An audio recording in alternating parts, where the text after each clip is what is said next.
It's a rematch for the ages, only made possible by the Omega Tournament. Will Jason Todd, the Fallen Robin, finally have his ultimate revenge against the Clown Prince? Well, let's find out together, shall we, as we hop into the pages of DC K.O. Red Hood vs. Joker, issue number 1. So, right off the bat, this issue goes out of its way to remind us via Jason's own internal monologue that this is going to be a more serious character-based one-shot, as opposed to the sillier, looser, more fun-loving wrestling-style storylines that we've seen in the other tie-ins. In his internal monologue, Jason talks about how this might very well be the end of the world, and because of that, there's no point not being honest to himself and by extension the reader. There's always been a part of him that resented how people looked at him, even his closest friends and family. Mainly every time they look at him, they saw the broken Robin, the Robin who failed, the monster that was created one fateful night via a crowbar and a bomb. Because to think of Red Hood at the end of the day is really to only think of the Joker, to hear his laugh and to see his sick, distended smile. It's for all those reasons and more, Red Hood is more motivated than he's ever been to take the Joker down once and for all and knock him out of the tournament. Hell, in the opening Battle Royale round, they had already traded some shots. And I mean, hey, let's face it, metatextually, I don't think there's anyone in this tournament right now who could use a win more than Jason Todd. Think about it, they turned him evil for Hush 2, then that book got delayed. Which means I'm pretty sure we still don't know why he did any of that. Then they gave him a brand new costume, a brand new adult-centric solo series, and then they canceled it after a single issue due to some comments made by the writer.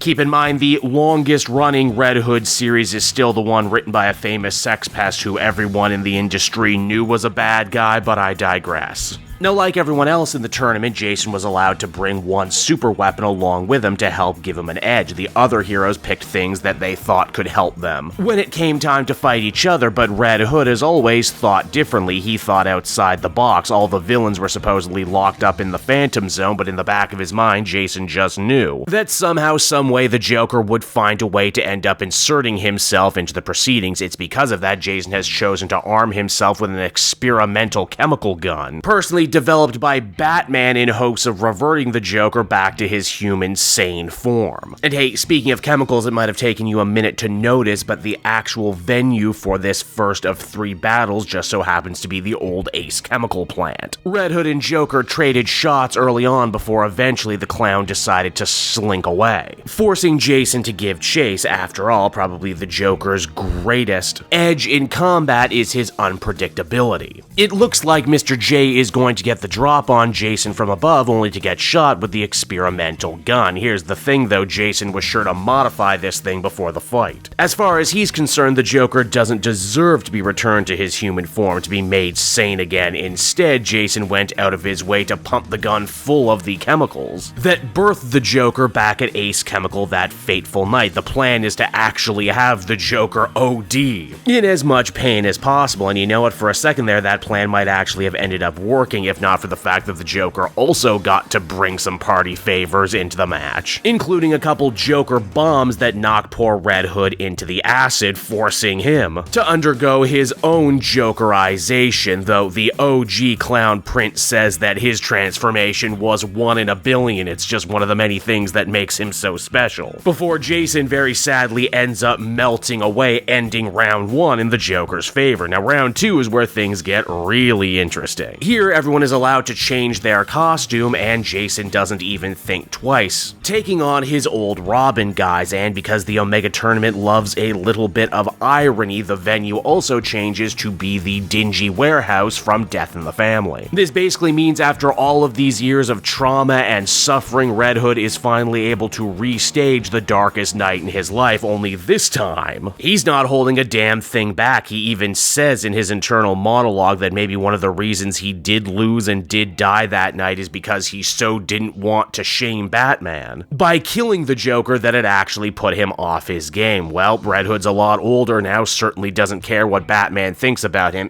well, most of the time anyway. Meaning that he's finally free to rally, grab the crowbar from the Joker's hand, and beat him to death before the bomb ends up going off. This means that Jason wins round 2, and as a nice little visual treat, we actually get treated to a complete restaging of the most famous famous shot from Death in the Family. Only now it's Jason as Robin carrying the Joker's lifeless body instead of Batman carrying his. This of course means going into the third and final round, Joker and Red Hood are tied 1 apiece. What form will Jason pick for this very important last matchup? Well, he thinks long and hard about it. He's been many things in his life: a sidekick, an outlaw, a hero, a villain, an anti-hero, so it might be surprising to realize that he actually really ends up thinking outside the box on this one and instead chooses to become an older, more emotionally stable, more well-rounded version of himself. Yes, apparently that is an option. If you can become anything past, present, and future from across continuity, then sure, why can't you pick a version of yourself that doesn't exist yet? Joker, though, of course, loves a good punchline, and he decides to go back to his oldest form, the original Red Hood. Though, is he actually really the original Red Hood? Jason posits no, he's not, that Red Hood has always existed as an underworld boogeyman in Gotham history. He's basically the city's own Kaiser Sose. I didn't do it, officer, the Red Hood did it. Gangsters were always dressing up as him to try and channel a little bit of that fear and mystique for themselves. Even as a boy, Jason and his friends from the wrong side of the track didn't play cops and robbers, they played cops and Red Hood. This revelation actually ends up giving Jason a lot of strength to draw on. The Joker didn't create him, didn't make him Red Hood, he made himself. And if he's finally free from the Joker's shadow, then maybe he can finally put him down once and for all. The two Red Hoods wrestle their way inside an open grave, and I'm actually not 100% sure what this is supposed to be a reference to, if this is supposed to be a reference to the church where Jason first returned to while pretending to be Hush in that storyline, or maybe this is the grave that Jason dug his way out of after Superboy Prime punched reality. Either way, it's an excellent choice for a final battle. Jason not only gets the upper hand against the Joker, but he ultimately beats him to death using his big pill-shaped hood. He even sees the original Joker's true face along the way, and you know what? He doesn't care at all. Jason says that he is truly past all of that now. He feels like he can finally walk away from this battle victorious and leave the past buried where it is, but oh, this is the Joker we're dealing with here, and that guy, even at the end of the world, just refuses to truly stay gone. And so that was DC K.O. Red Hood vs. Joker issue number 1, everyone, and I'm happy to say this issue actually really ended up pleasantly surprising me. Going in, I was actually kind of worried about them once again reheating the rivalry between Red Hood and Joker because it feels like we've seen it done so many times before to a great amount of diminishing returns. But I'm thankful to say this story actually ended up bucking a lot of trends. In fact, I dare say this might actually be my favorite Red Hood story I've read in a long time. Leave it to a messed up guy like Jason to actually find something quite therapeutic in the Omega tournament and the chance to get to kill Joker not once but twice. Hell, they do such a good job selling the idea that he really is moving on from his obsession with the Joker after this. I actually believed it. The big question is, will they actually keep up with this moving forward post-tournament, or will Jason just end up falling back into old patterns as he's done, well, basically ever since they brought him back to life? I don't actually have an answer for that, but damn it, I am going to enjoy this while it lasts. In fact, the only thing that's probably keeping this from a higher rating is that I didn't love the art. It's not bad, it gets the job done. But I'd be lying if I said a lot of the other tie-ins didn't look better. Overall, though, I would give this one a very positive 8 out of 10. Good stuff. If you've not been feeling the sillier, more fancy-free DC K.O. tie-ins, then definitely give this one a look, because I get the feeling this is channeling more of the feelings you've been looking for.